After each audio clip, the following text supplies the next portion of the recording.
trazer então a galera para o nosso papo. Para você que está em casa entender, você já deve ter percebido que hoje o nosso troca de passos, mais cedo você estava acompanhando a vitória do Vasco sobre Madureira e viu que estávamos hoje compartilhando o estúdio. Então, por isso essa bagunça, essa resenha animadíssima. E agora, para falar um pouquinho mais dessa vitória do Vasco sobre Madureira, já com Paulinho, Paulo Nunes, Carlos Eduardo Lino, aqui ao nosso lado para entrar nessa nossa resenha aqui de quinta-feira à noite, trazer um pouquinho do que foi esse jogo, sem a pronúncia qualificadíssima de Luiz Carlos Júnior de Mitpaye, não tenho esse francês. Vou ficar devendo, a gente vai de... A bagunça eu tenho. Aí o copo d'água, não tem problema, gente. Isso aqui é pra molhar as palavras. Hoje promete, hoje promete. Aqui pra corrigir a lambança. Eu fico feliz, Cam, porque hoje os dois vão ficar com a gente até 1 da manhã, então. A bagunça eu garanto, a pronúncia em francês vou ficar devendo. Mas vamos falar um pouquinho dessa vitória do Vasco. E aí, Paulinho falou, né, no intervalo, o Alex chamou a atenção, deu uma... trocou os pneus, parou na oficina. Acho que não é nem um pit stop, acho que foi até uma recalchutada. Deu uma melhorada nas peças, né? Trouxe umas peças melhores, porque começou com um time praticamente reserva esse jogo. E aí coloca alguns dos principais jogadores, daqueles que vão compor o time titular na temporada. E aí a gente já vê uma qualidade maior no time nesse segundo tempo, né, Paulinho? Boa noite pra vocês. Boa noite, Camila, Gonza, meu amigo. Cuidado aí do lado, hein, Gonza? Esse Alex é irmão demais, hein? Cuidado, cuida dele que o Lino tá aqui. Boa noite a todos. Camila, foi um jogo totalmente diferente do outro, né? A dificuldade que o Vasco teve no primeiro tempo me chamou muita atenção. Eu achei que até pelas oportunidades, né, que os jogadores estão tendo chances para disputar esse Campeonato Carioca. Jogadores que estão buscando espaço, jogadores que querem continuar a temporada, né, no Vasco, mas teve muita dificuldade. E às vezes a gente acha até que é natural, né, Alex? Porque esses caras não treinam sempre juntos, não tem uma organização. Enfrentou uma equipe do Madureira que no primeiro tempo, quando teve a parte física, né, lá em cima, conseguiu neutralizar a equipe do Vasco. O meio campo do Madureira, quando teve fôlego também, no primeiro tempo, teve condições de jogo. Mas a dificuldade que o Vasco teve no primeiro tempo me chamou muita atenção. Lento, circulando a bola de um lado para o outro, sem mobilidade. Né? O Praxedes, que era o jogador de criação, né? O jogador mais próximo do Ryan, não aparecia. Do outro lado, o Serginho também muito preso, solitário. Do lado direito, o Rossi tentando alguma coisa com o Paulo Henrique. Mas era um time muito pragmático. Era um time que jogava a bola para o lado, imaginando que o Verrete estava jogando, e cruzamentos. Cruzamento na área, sem nenhuma criação, sem nenhuma criatividade. E o Madureira foi gostando do jogo, né? Então, assim, o primeiro tempo foi muito abaixo. Não tem nem como você comentar sobre o primeiro tempo. Não teve nenhuma oportunidade, a não ser uma bola que sobrou pro Ryan ali, né, mascada, ele desequilibrado, bateu para fora, mas muito ruim o primeiro tempo, né, Lino? Foi, Paulinho. Camilinha, Gonza, Alex, um abraço para vocês. A gente já está vendo o segundo, que é quando o Paulinho entra junto com o Payet, que perde essa oportunidade. O Payet está desfilando, né? Fininho, elegante, a categoria dele, ninguém nega. O David também entra junto com eles no intervalo. Depois o Jair acaba entrando também um pouquinho mais à frente, acrescenta bastante.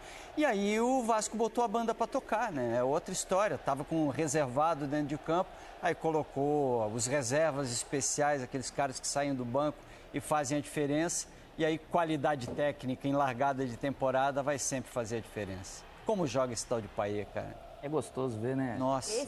Acho que o lance da assistência pro gol do Ryan que mostra o diferencial, né, da qualidade técnica. Enxergar que ele tá ali meio de costas. Exatamente. E aí já teve a jogada, né, que a gente falou, o Alex sabe disso, foi meia. Deixava muita gente na cara do gol. Então, antes dele receber, ele já sabe o que ele vai fazer. Mas aí você tem que chamar a atenção também do Ryan. Porque pra você jogar com um cara que é inteligente como o Payet, você tem que ser inteligente. Tem que saber. Né? Tem que saber. Então, ele se posiciona o corpo, o Ryan se coloca, né, se projeta com o corpo para fazer a proteção, né, em cima. Olha a jogada. Aí, ó. O Jair, o Ryan bota a perna esquerda, né, para fazer a proteção e gira. E aí conta com a sorte. Mas aí é um Vasco que já joga por dentro. Olha esse toque. Olha, você vê, ele já sabe o que ele vai fazer. Ele já sabe o que vai acontecer. É um Vasco que já joga por dentro, um Vasco que já joga com aproximação, jogadores inteligentes. Aí dificultou muito para a equipe do Madureira. Aí o Vasco quis controlar o jogo, acelerava quando tinha que acelerar. Então foi outro Vasco. E o toque que ele vai dar daqui a pouco pro Eric Marcos, imagino que vai estar nos melhores momentos. Aí de novo a bola na área. O Vasco jogou muito por esse lado direito, Serginho fez boa partida, o time teve equilíbrio, né, dos dois lados, depois que o David entrou também. O Rossi não jogou tanto no primeiro tempo. O time do primeiro tempo estava arrastado, o jogo não andava. O Rossi às vezes pega no mano a mano, ao invés de partir para cima do adversário, toca para trás, começa a jogada de novo. Foi um Vasco. O Vasco reserva no primeiro tempo tinha que ter mais coragem. Não sei se no tempo de vocês de jogador, mas quando a gente pega microfone e a gente tem a oportunidade, não dá microfone para mim, que eu vou engolir esse microfone. E jogador de futebol não, cara. Jogador, né? Você entra em campo, fica tocando pro lado. Olha o tapa que vai dar essa jogada. Não, não é ainda. Tô louco para ver. Essa aí, quase ele faz o gol. Ele bate, né, tirando do Mota. Mota foi esperto, a bola difícil, rasteira, campo molhado. Mas todo o jogo passou pelo Payet, né? Esse aí foi um contra-ataque com o Vasco. Acho que o único ataque realmente que o Madureira fez no Vasco. O Matheus. Eu tô caprichar e botou pra fora, né? E ele se machucou nesse lance, né? Ele já vai torto para finalizar, porque ele machucou nesse lance aí que o Paulo Henrique chega nele. Mas o Vasco controlou o jogo. O Vasco, no segundo tempo, gostei da movimentação, gostei de alguns jogadores, especificamente o meio-campo, me chamou a atenção. Pode ser o meio-campo titular, né? Sim. Com o Paulinho, com o Jair e com o Payet. Então, assim, foi muito mais desenvolto o Vasco no segundo tempo. E aí, naturalmente, o próprio torcedor que foi a São Januário, o torcedor do Vasco que estava acompanhando hoje a transmissão no Sport TV, ele quer ver a equipe titular em campo, né? Ele viu o time disputando lá no Uruguai a pré-temporada, conquistou o torneio, Payet foi o destaque. Ele está ansioso para ver esse time começar a temporada aqui para valer no futebol brasileiro. É também compreensível que o Ramon Dias tenha esse cuidado. O time chegou essa semana, teve pouquíssimo tempo de preparação, então deu mais tempo. E esse primeiro tempo, portanto, para esses jogadores que estão querendo oportunidade. Estou com o Lino, esperava, né? De repente, um time aproveitando melhor a oportunidade, com mais a faca no dente, como a gente gosta de usar essa expressão. Mas, enfim, o torcedor tinha essa expectativa de ver os seus principais jogadores para ter uma ideia, ainda que a gente esteja falando de um início de temporada e aí de um começo de trabalho, ele precisa ter essa cautela, mas um pouquinho do que ele pode esperar para a temporada. E acho que passa muito pelo Payet, né? Ali não falou do que o Payet... Hoje o jogo passou muito no segundo tempo pelos pés do Payet. E aí, claro que tem a brincadeira, a animação do torcedor com o shape do Payet em 2024. Perdeu 8 quilos, está lá saradão, clube divulgando as fotos do Payet. Mas por isso, porque na última temporada era um jogador de quem se esperava muito pela qualidade técnica, mas teve algumas dificuldades até pela questão física. Era um time que acabava muito refém de bola aérea e de procurar o Verratti na área, que acabou sendo, junto com o Peck, o destaque da temporada. Esse ano começa diferente para o Payet. Consegue ser, de fato, esse jogador, esse meia, que dá mais opções para o time, taticamente falando até, né? O Piton, o Medel, o Verratti não foram nem relacionados, né? O Orediano falou que realmente quer sair do Vasco, poderia ter sido opção, fez 2 boas partidas, né, no começo do Campeonato Carioca, mas parece que não está disposto a ficar realmente. O torcedor do Vasco está um pouco tenso, a gente até não falou sobre isso na transmissão, porque está mais no campo da especulação, do não é, com a situação do Verratti, né?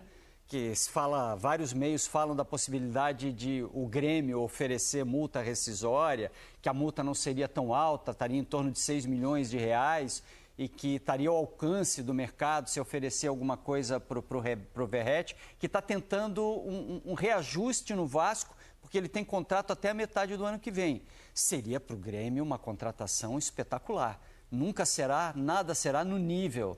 Né? Bom, a pedida dele, a gente está vendo a notícia agora, deu uma travada. O problema não é travar isso, o problema é você chamar o mercado. Já está vindo proposta do Paraguai, de outros países vem também. Ele é um cara muito visado. Tomara que a 777 tenha essa sensibilidade de bancar um cara que é quase um ídolo já do Vasco, né? E que foi muito fundamental, né? No final da última temporada, falei agora, as jogadas passavam muito pelos cruzamentos que visavam o Verratti na área. E é natural que o torcedor esteja, né, Alex, nessa tensão, um perigo, não sei se iminente, mas com uma possibilidade de perder um jogador que foi tão importante quanto ele. Para você ver o Grêmio vir atrás do Verratti, você tem noção que o mercado não oferece esse tipo de jogador de qualquer maneira. Então, o que ele fez no Vasco, naturalmente, ele está valorizado. Eu até acredito que o Alexandre Matos, com a visão que ele tem, o Alexandre Matos sempre foi muito dinâmico, muito prático. Para ele não é o problema de reconhecer, eu acredito, a questão do Verratti, porque é importantíssimo nesse sistema. E o problema não é, de repente, você jogar com mais básico. O ano passado, o Vasco jogou muito mais tenso. Então, teve, lógico, muito mais cruzamento, até porque tinha esse cara lá para resolver.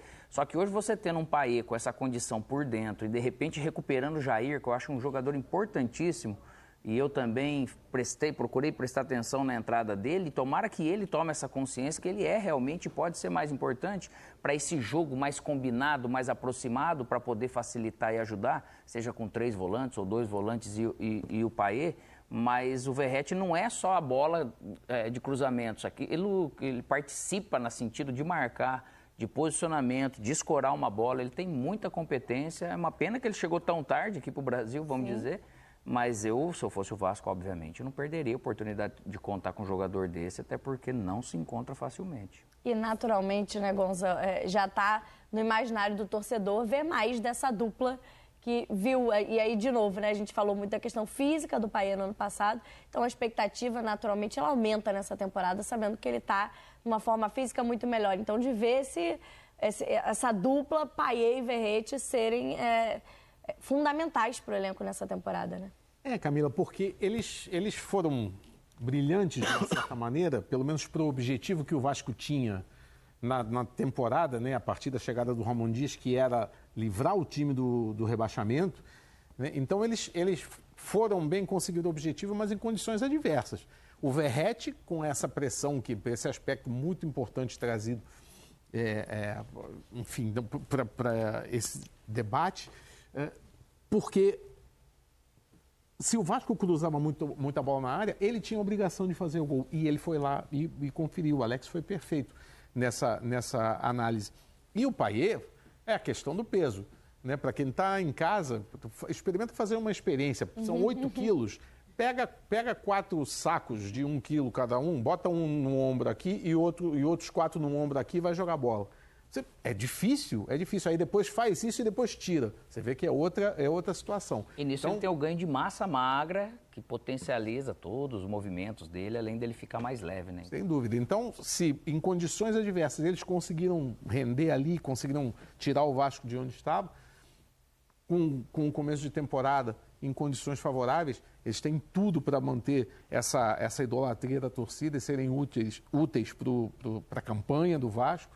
Então, estou com o Alex, o Vasco tem que fazer, a 777 tem que segurar o jogar Verratti. Onde se sente bem, né, Paulinho? Puxa vida, ele já está em casa, né, cara? Está à vontade, fica melhor ainda. Você vai perder um jogador como ele, você vai ter que buscar um outro. E aí outro vai gastar, tem que se adaptar. Ele já está ali, já está com tudo na mão. Até pelo que foi a própria temporada do Vasco para encontrar esse jogador, porque começa a temporada apostando no Pedro Raul, que não conseguiu corresponder no Vasco, e aí traz o Verratti ali no meio da temporada, no meio daquelas contratações que foram fundamentais também, junto com o trabalho do Ramon Dias, para escapar de um rebaixamento que parecia que era iminente, que aconteceria, e deu certo, né? Então, por isso, essa aposta em continuar com o que já estava dando certo.